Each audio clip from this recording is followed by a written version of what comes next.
दोस्तों, जय माता दी। मेरा नाम है मोनिका कंडासी और मैं हूँ गुत्तू घनसाली क्षेत्र से। तो स्वागत है आप सभी का मेरे आज के Q&A वीडियो में। तो चलो शुरू करते हैं आज की वीडियो सूरज की नई किरणों के साथ और एक नए दिन के साथ। तो सबसे पहले तो मैं माफ़ी चाहूँगी आप लोगों से, क्योंकि मैंने बोला था, मैं कल के लिए बोला था मैंने वीडियो लेके आऊँगी और मुझे बहुत पर्सनली मैसेज भी आए, इंस्टाग्राम पे कमेंट भी आ रखे हैं। मिलेंगे तो मैं यहाँ लगा दूँगी स्क्रीनशॉट कहीं। कल मैं इतनी बिज़ी थी, मैंने पूरी कोशिश की लाने की, पर नहीं हो पाया। अभी भी आप मेरी हालत देख लो, मैं जस्ट अब भी आ रही हूँ। 5 बजे मुझे वीडियो अपलोड करनी होती है और 4 बज चुकी हैं। मैं कैसे करूँगी मुझे नहीं पता। और मैं जस्ट अभी आके मैंने पानी भी नहीं पिया है, अभी बीच में उठ के जाऊँगी अभी पानी पीने के लिए। मैं आई, देखो मेरी किस्मत कैसे उल झूल है। मैं आई, मैंने सीधा कैमरा खोला कि मैंने कहा मैं फटाफट से वीडियो बना दूँगी। मैं 2 बजे आ गई थी। तो क्या हुआ कि मेरा फ़ोन चार्ज ही नहीं हो रहा। अब वो 1% हो गया, तब जाके मैं फ़ोन वाले मतलब भैया के पास गई, दुकान वाले भैया पे। तो उन्होंने बोला कि तुम्हारी डाटा केबल ही शॉर्ट हो चुकी है। तब मैं डाटा केबल लेके आई। अब मेरा फ़ोन चार्जिंग पे भी लग रखा है और मैं वीडियो भी बना रही हूँ। और मेरे पे अभी इतना टाइम भी नहीं है कि मैं फटाफट से उन क्वेश्चंस को कहीं कॉपी पे लिख के पढ़ूँगी आपके सामने। मैं स्क्रीनशॉट लगा लूँगी, आप लोग पढ़ना। और मुझे अब वो क्वेश्चंस याद करने पड़ेंगे दिमाग में, जिसने पूछा है उसका नाम भी और क्वेश्चंस भी। और मेरे पास दूसरा फ़ोन भी नहीं है, वरना मैं स्क्रीनशॉट उस पर भेज देती। तो चलिए फटाफट से शुरू करते हैं और कोशिश करेंगे कि वीडियो आज ही अपलोड हो पाए। तो पहला क्वेश्चन है, मतलब पहला क्वेश्चन नहीं, मतलब मेरे पास जैसे जैसे क्वेश्चन आए, पहले तो पता नहीं कौन सा रहा होगा, लेकिन जैसे जैसे मैंने पढ़े मैंने वैसे वैसे स्क्रीनशॉट मार रखे हैं। तो जो पहला क्वेश्चन है वो है सिंपी जी का, स्क्रीनशॉट लगा दूंगी, आप पढ़ लेना। तो उन्होंने पूछा है कि दी क्या आपके ससुर जी नहीं हैं? तो हाँ जी, मेरे ससुर जी नहीं हैं, मतलब मेरे हस्बैंड शायद तब 11-12 साल के, 12-13 साल के, इतना मुझे भी नहीं पता है, रहे होंगे, या 14-15, अब मुझे कंफर्म एज पता नहीं है उनकी, लेकिन इसी के अंडर थी कुछ। तो तब मेरे ससुर जी का एक्सीडेंट हो गया था और उस एक्सीडेंट में मेरे ससुर जी एक्सपायर हो गए थे। तो उन्होंने पूछा था कि आपके ससुर जी नहीं हैं। शायद उन्होंने मेरी एक वीडियो देखी थी, जिसमें जो वीडियो धारा पूजन वाली थी, तो उस वीडियो में उनको लगा, तो हाँ जी नहीं हैं। तो बढ़ते हैं अगले क्वेश्चन की तरफ। अगला क्वेश्चन इन्हीं का है, आप पढ़ लीजिए। तो आपने मुझसे पूछा है कि दी क्या आपको लोग उसके लिए मतलब वेट कम होने के लिए बुली नहीं करते हैं, मतलब कुछ बोलते नहीं हैं? तो मैं इसका जवाब ये देना चाहूँगी कि पहले तो मेरा वेट सही था, जब तक मेरी तबीयत ख़राब नहीं हुई थी, और ठीक था। कम से कम शायद 4-5 सालों से ही मेरा वेट गिरता गया है। और सबसे ज़्यादा जब मेरा एक्सीडेंट हुआ, तो उसके बाद जब मैंने आपको बताया कि 3 महीने तक मैंने खाना भी नहीं खाया, तो उस दौर में मैं बहुत ही ज़्यादा डाउन हो गई। अभी तो फिर भी मैं उससे तो बहुत ठीक हूँ। तो मैं आपको एक चीज़ बोलना चाहूँगी, देखो मैंने एक चीज़ बहुत पहले पढ़ी थी कहीं, कि जो बहुत ब्यूटीफुल होंगे दिखने में, मन से भी दिखने में, तो वो ना तुमको बहुत अच्छे कॉम्प्लीमेंट करेंगे, ठीक है। जो बहुत ज़्यादा इंटेलिजेंट होंगे ना, वो तुमको अच्छी एडवाइस देंगे, तुम्हारा मतलब ये चाहेंगे कि ये ग्रो करे, अच्छी एडवाइस देंगे, ठीक है। ठीक है, जिसके पास जो होगा, जो जिसके अंदर होगा, वो सामने वाले को देगा। तो देखो, जो तुमको मतलब गलत कमेंट कर रहे हैं, तुम्हारी बॉडी शेमिंग कर रहे हैं, कुछ भी कर रहे हैं, तो बहन उनके पास वही चीज़ है देने को। अगर वो खुद इतने सुंदर होते, दिखने के लिए इतने अच्छे होते, तो वो तुम्हें भी अच्छे कॉम्प्लीमेंट ही करते। और जब उनके पास खुद ही वो चीज़ नहीं है, तो वो तुमको कहाँ से देंगे? तो मुझे भी बहुत बुरे कमेंट आए, क्योंकि मैं आपको बता रही हूँ, मैंने सोशल मीडिया पे अब शेयर किया है, उस टाइम भी नहीं किया है, तो बहुत आए, बहुत बेकार कमेंट आए। तो उस टाइम पे क्या है कि मेरी इंस्टा आईडी मेरे हस्बैंड के पास भी थी, तो वो कमेंट डिलीट कर देते थे मेरे देखने से पहले ही। कभी वो डिलीट कर देते थे, लेकिन कभी मैं देख लेती थी। लेकिन मैं उस चीज़ से कभी वीक नहीं हुई, और अब तो कोई इतना नहीं बोलता है, लेकिन उस टाइम पे बहुत बोला। तो मुझे कभी फ़र्क ही नहीं पड़ा उस चीज़ के, क्योंकि मेरी कंडीशन मुझे पता है, आपकी बॉडी आपको पता है कि आपकी बॉडी पे क्या शूट होता है और क्या नहीं। सामने वाले को नहीं पता है कि आपके अंदर की कंडीशन क्या है क्या नहीं। बहुत लोग ये भी बोलते हैं कि तुमको खाना नहीं मिलता, तुम्हारे घर वाले तुमको खाना नहीं देते, ए राम ये कैसे ज़िंदा है, इसके घर वाले इसको खाना नहीं देते, क्यों हुई तू ऐसी।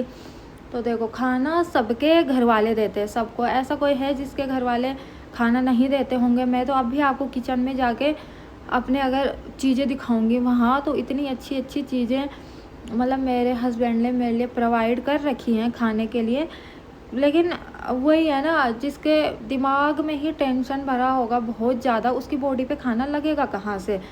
तो और ऐसा नहीं है कि बॉडी चेंज नहीं होती है, टाइम के साथ बॉडी भी चेंज हो जाती है। तो ऐसा कुछ नहीं है, सिंपल सी बात है, जिसके पास जो आपको देने के लिए होगा वो वही देगा। अगर कोई बहुत बुरा लिख रहा है आपके लिए, तो अगर कोई बहुत बुरा लिख रहा है आपके लिए, तो समझो उसके अंदर वही चीज़ है, तो वही आपको वो दे पा रहा है बस। सेम क्वेश्चन आ रखा था अलग अलग लोगों का, तो मैं लगा रही हूँ वैष्णवी पैनुली जी का, और लॉट्स आगे आईडी का नाम मेंशन है। तो उन्होंने बोला है कि दीदी जीजू कहाँ रहते हैं और वो क्या जॉब करते हैं। तो जीजू रहते हैं न्यूजीलैंड में, उनको वहाँ हो गए हैं 4था साल चल रहा है। 3रे साल वो शादी करने के लिए घर आए थे, और अभी भी शादी के बाद वो फरवरी में वहीं चले गए थे। तो अभी न्यूजीलैंड में हैं और वो होटल लाइन में जॉब करते हैं, कुक सेफ है। तो पढ़ते हैं अगली ओर।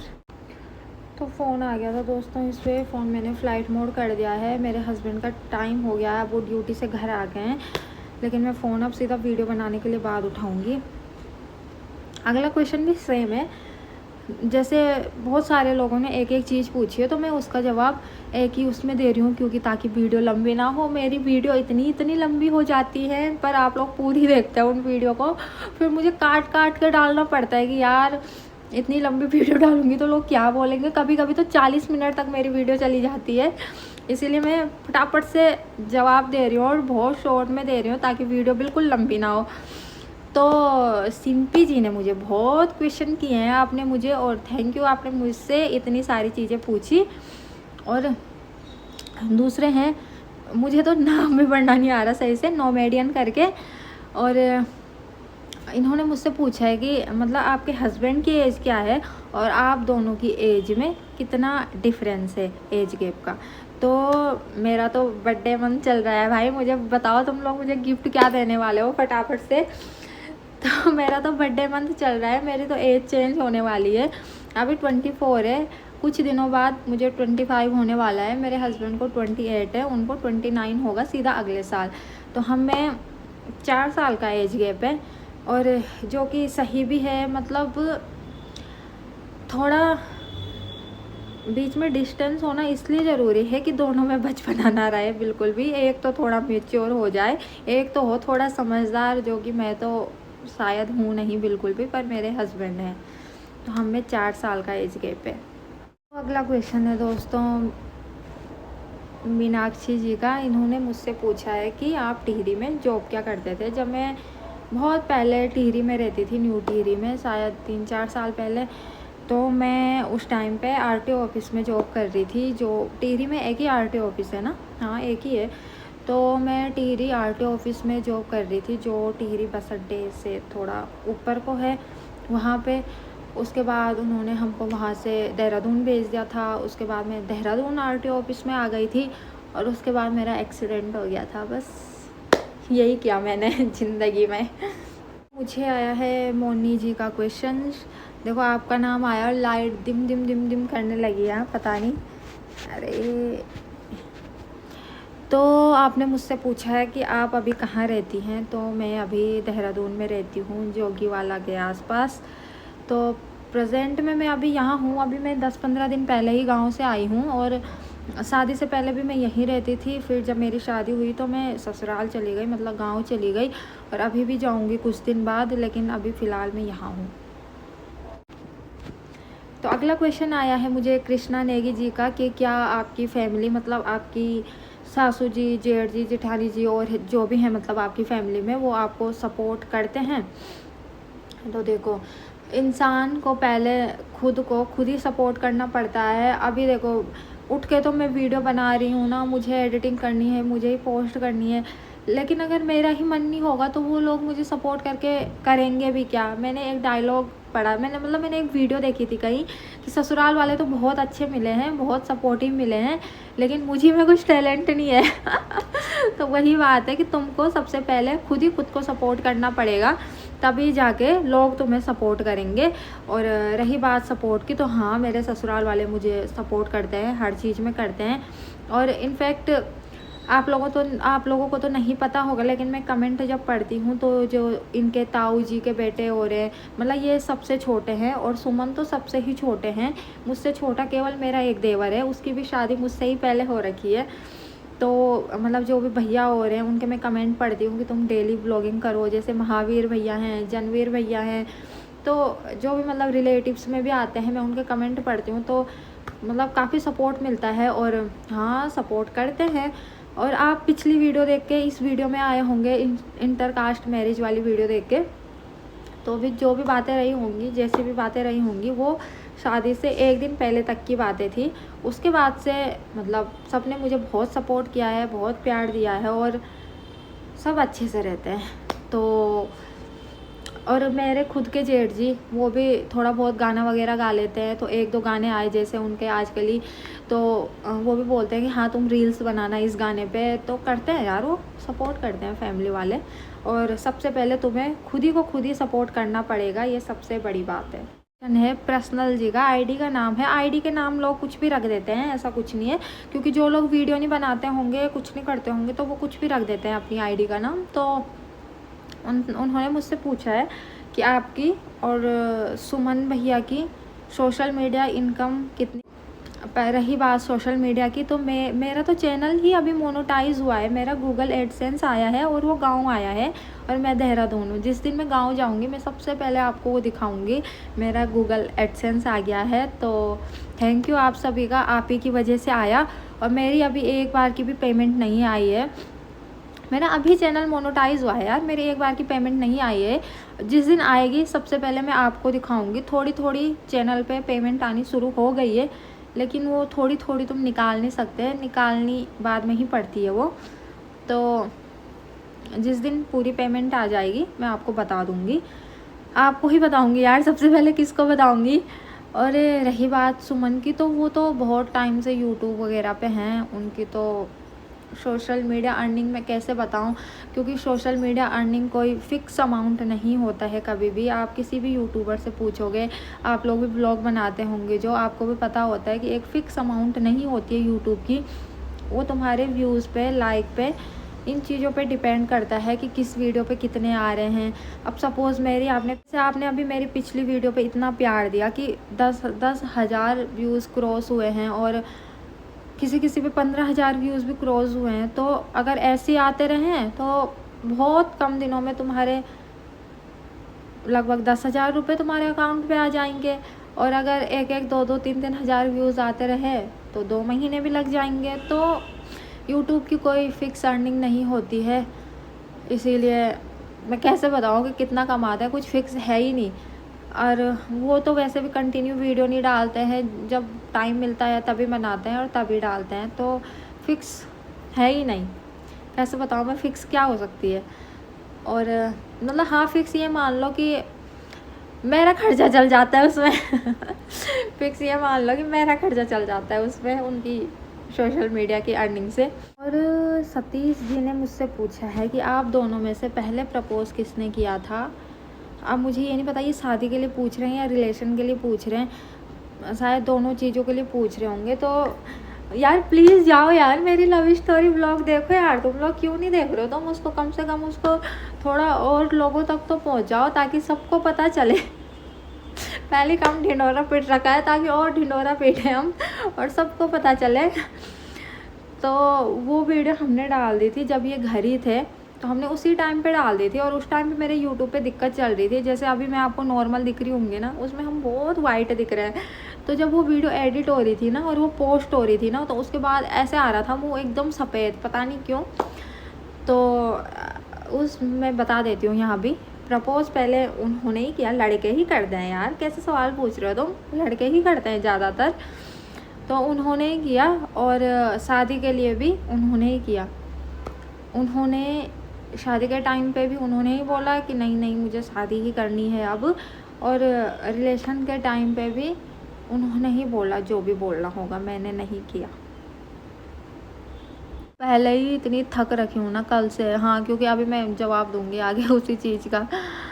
तो मुझे पर्सनल जी ने पूछा है कि आप अपने हस्बैंड के साथ कब जा रहे हो बाहर। तो भाई लोगों को लगता होगा कि ये तो फुल प्लानिंग में है, फुल तैयारी में है, लेकिन मैंने अभी तक अपना पासपोर्ट भी नहीं बनवा रखा। और मतलब शादी से पहले तक मेरे हस्बैंड ने बोला कि शादी के बाद बनवाना तू, ताकि फादर नेम की जगह डायरेक्ट हस्बैंड नाम आए, वरना तुझे बार बार चेंज करना पड़ेगा।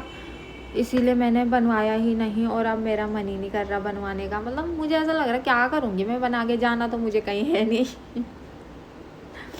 पर वो तो मेरे हस्बैंड पे डिपेंड करता है, वो कहाँ ले जाएंगे। ज़रूरी नहीं है कि वो न्यूजीलैंड ही ले जाएंगे, वो कहीं और भी ले जा सकते हैं। वो इंडिया भी आ सकते हैं, इंडिया भी रह सकते हैं, और न्यूजीलैंड से कहीं और भी जा सकते हैं। तो देखते हैं, वो उन पे डिपेंड करता है। लेकिन अब मैं पासपोर्ट बनवा दूँगी, तो जाऊँगी, जल्दी जाऊँगी, जब भगवान की मर्ज़ी होगी तब जाऊँगी। तो बढ़ते हैं आगे। तो अगला कमेंट आ रखा है मुझे, मैं इतनी थक गई हूँ ना, मेरी आंखों में आपको नींद दिख रही होगी। मैं कल रात भी नहीं सोई हूँ सही से, मतलब कल रात भी मैं बहुत लेट सोई हूँ, और अभी भी मुझे बहुत थकान हो रही है। लेकिन मैंने आज वीडियो डालनी है तो डालनी है। और अगला कमेंट आ रखा है, नहीं अगला क्वेश्चन आ रखा है मुझे कि आपके हस्बैंड तो सबको रोस्ट करते रहते हैं, तुम्हारा नंबर कब है। तो भैया जी, मेरे हस्बैंड ने मुझे ऑलरेडी रोस्ट कर रखा है, बहुत पहले भी कर दिया था, शादी से पहले भी, और शादी के बाद तो करते ही रहते हैं, बहुत वीडियो में भी कर रखा है। अगर मुझे ढूंढनी पड़ेंगी, मुझे वो वीडियो मिलेंगी तो मैं थंबनेल लगा दूंगी आपके सामने। और इसमें कुछ बुरा मानने वाली बात नहीं है यार, क्योंकि मैंने जैसे और लड़कों के रोस्ट देखे, अभद्र भाषा, गाली गलौज, मेरे हस्बैंड अगर ऐसे रोस्ट करेंगे तो सबसे पहले तो मैं ही वो वीडियोस डिलीट करवाऊंगी। वो ऐसे रोस्ट नहीं करते हैं, उनके रोस्ट लोगों को हंसाने वाले होते हैं, इसलिए मैं बोलती हूँ कर लो यार, तुम मेरे पे रोस्ट करना है कर लो। तो मुझे कर रखा है ऑलरेडी। और अगला और लास्ट क्वेश्चन, थकान इतनी हो रही कि अब दिमाग में कंफ्यूज हो रहा है कि क्या बोलना है। तो अगला और लास्ट क्वेश्चन है कि अब मैं नाम नहीं याद आ रहा मुझे, मैं लगा दूंगी, आप प्लीज़ बुरा मत मानना, क्योंकि मैंने लिख भी नहीं रखे हैं, ये इतना मैंने अपने दिमाग में याद कर रखा है लोगों के नाम और उन्हीं के कमेंट। अब लगा लो मेरा दिमाग कितना थक गया होगा। तो अभी मुझे अब बिल्कुल नाम याद नहीं आ रहा है। तो उन्होंने मुझे पूछा था कि अभी आप क्या जॉब करते हो, और किसी ने साथ साथ मुझे ये भी पूछा था कि आप हाँ स्टडी क्या करते हो। मैं आपके स्क्रीनशॉट लगा दूंगी, प्लीज़ बुरा मत मानना कि नाम नहीं लिया, मुझे सच में नाम याद नहीं आ रहा है। अब सच में इतनी थक गई हूँ, मेरा दिमाग इतना कंफ्यूज हो रहा है कि मुझे अब नाम याद नहीं आ रहे हैं, और मुझे पे इतना टाइम नहीं था अभी कि मैं आपके नाम लिख पाऊँ फटाफट से। तो प्लीज़ बुरा मत मानना, मैं स्क्रीनशॉट लगा दूँगी आपके, अगली बार आपका नाम पक्का लूँगी। और इन्होंने मुझसे पूछा था कि आप क्या स्टडी करती हो, क्या जॉब करती हो। तो देखो मैंने शादी के बाद से स्टडी वगैरह छोड़ रखी है, क्योंकि शादी के बाद मैं गांव रही हूँ, मैं आजकल ही नीचे देहरादून आ रही हूँ। और हुआ ये, स्टडी मैंने इसलिए छोड़ दी थी, और इसलिए भी अभी कंटिन्यू नहीं हो रहा है कुछ भी, मतलब मेरा ऐसे हो रहा है यार डामाडोल। क्योंकि नवंबर में मेरी शादी हुई, दिसंबर में जो मतलब मेरी जेठानी हैं उनको बेबी कंसीव हो गया, मतलब वो प्रेग्नेंट हो गई, और डॉक्टर ने उनको बेड रेस्ट बता दिया, क्योंकि उनको काफ़ी सालों से बेबी कंसीव नहीं हो रहा था। तो जब मतलब इतनी अच्छी चीज़ हुई तो डॉक्टर ने बोला कि अभी बिल्कुल रिस्क नहीं लेना है, और प्रॉपर बेड रेस्ट बता दिया। तो उसी चीज़ के चलते थोड़ा बहुत मुझे भी गांव रहना पड़ा। अभी भी मुझे गांव जाना है फिर से, और इसीलिए हम लोग रुके रहे कि बाद में देखेंगे। तो पढ़ाई तो मैंने छोड़ रखी है, और जॉब मैं साथ साथ में ऑनलाइन ले रही हूँ। तो इसीलिए कभी कभी मुझे ऑफिस वगैरह जाना पड़ता है, और कभी कभी मैं घर से ही करती हूँ। तो जब तुम घर से करते हो तब तुम पे थोड़ा बहुत टाइम रहता है, लेकिन जब तुम बाहर जाके करते हो तब तुम पे बिल्कुल टाइम नहीं रहता है। और ज़्यादातर मेरी वीडियो सुबह की बनी होती हैं और वो दिन मतलब शाम को पोस्ट होती हैं, लेकिन आज और कल में मुझे बिल्कुल भी टाइम नहीं मिला, इसीलिए मैं इस टाइम पे वीडियो पोस्ट कर रही हूँ। और मेरे हस्बैंड बोलते हैं कि तू मतलब कुछ भी मत कर जैसे। और रही बात स्टडी की कि आपने पहले क्या की, तो मैंने पहले ग्रेजुएशन कंप्लीट की, उसके बाद मैंने बहुत सारी कोचिंग्स डाली, लैंग्वेज वगैरह की। फिर मैं मतलब मेरी बीच में ही पूरी पढ़ाई भी छूट रही है। अगर पहले तक मेरे घर वाले पढ़ा देते, क्योंकि मेरे घर वाले इतने फाइनेंशियली इंडिपेंडेंट मतलब वो लोग तो थे जो करवा सकते थे, लेकिन उन्होंने किया नहीं। लेकिन मेरे साथ तो वो लोग थे जो नहीं करवा सकते हैं, तो मैं इतनी कुछ बहुत हाई लेवल की पढ़ाई भी नहीं कर पाई हूँ। तो उसके बाद मेरे हस्बैंड ने ही मुझसे ऐसी कोचिंग्स वगैरह करवाई जो मतलब इंटरनेशनल भी चले जा मतलब चल जाएं, अगर तुम्हारे पास वो यहाँ का सर्टिफिकेट होगा, और अगर तुम सपोज़ कभी फ्यूचर में बाहर जा रहे हो तो वो सर्टिफिकेट वहाँ भी चल जाए। लेकिन वो भी मैं पूरा नहीं कर पाई, क्योंकि तब तक मेरा एक्सीडेंट हो चुका था। जो उस टाइम पे मैं जॉब भी कर रही थी और पढ़ाई भी कर रही थी। तो हमने सोचा कि अभी मतलब बॉडी रिकवर होने दो, क्योंकि मेरा बस का तो मतलब मैं क्या बोलूँ कि कितना था मेरा बस का उस टाइम पे, कितना नहीं था। तो हमने सोचा अभी बॉडी रिकवर होने दो, फिर तब तक मतलब कुछ मत करो। तो अभी सोचा था, फिर अभी की कंडीशन मैंने आपको बता दी है। अभी मुझे फिर गांव जाना है दोबारा, तो अभी मैं थोड़ी बहुत ही चीज़ें कर रही हूँ, ज़्यादा नहीं कर पा रही हूँ। और मेरे हस्बैंड मेरा दिमाग ऐसा हो रहा है कि मैं कब सोऊंगी भाई। मैं ये एडिटिंग निपटा के मैं कब सोने को जाऊंगी, मुझे ऐसे हो रहा है। तो बिल्कुल कट नहीं करूंगी, ये पार्ट डालूंगी मैं बिल्कुल। तो वो अभी भी बोल रहे हैं कि तू अगर वीडियोस वगैरह बना रही है तो तू वही बना, क्योंकि मेरे में फिर देख रहे हो आप ये हो रहा है मेरे साथ। फिर तो वीडियोस वगैरह वो बोल रहे हैं कि तू वीडियो वगैरह ही बना, और तू एडिटिंग वगैरह का कोर्स कर ले, एआई वगैरह का कोर्स कर ले। जॉब तो बिल्कुल नहीं करनी, तू कुछ पढ़ाई कर, मतलब अभी तेरे पास टाइम है तो तू पढ़ाई कर। तो मेरे हस्बैंड ने बोला है कि अब तुम एआई का कोर्स करोगी, तो जब अब मैं गाँव से नीचे आ जाऊँगी तब मैं एआई का कोर्स डालने वाली हूँ, एडिटिंग का कोर्स डालने वाली हूँ। और देखती हूँ और क्या क्या करवाते हैं मुझसे। तो तब मैं जॉब भी छोड़ दूँगी, क्योंकि सब चीज़ें एक साथ तो नहीं हो पाएंगी, क्योंकि तब मैं केवल वीडियो ही बनाऊँगी और पढ़ाई ही करूँगी, बस जॉब तो नहीं हो पाएगी। तो अभी ये हो रहा है। और बहुत बहुत धन्यवाद आपका, आपने मेरी इतनी सारी बकवास सुनी। कौन ही सुनता है आज के ज़माने में, फिर भी आप लोग रोज़ मैसेज कर रहे हो कि आज तुम्हारा ब्लॉग नहीं आया, तुम सुनाओ, कुछ स्टोरी सुनाओ, ब्लॉग लाओ। तो रोज़ मिलेंगे अब से, अगर मुझसे हो पाएगा तो रोज़ मिलेंगे। और अगर किसी के क्वेश्चंस छूट गए हों तो मुझे प्लीज़ माफ़ करना। आज आप लोग मेरी हालत देख ही रहे हो। अगली बार अगर मैंने मतलब वो नहीं किया होगा, क्या इसमें कुछ मैंने क्वेश्चन छोड़ भी दिए होंगे, तो मैं अगले व्लॉग में बता दूंगी कि छूट गए थे। तो मिलते हैं आपसे अगली वीडियो में, ध्यान रखना, बाय बाय।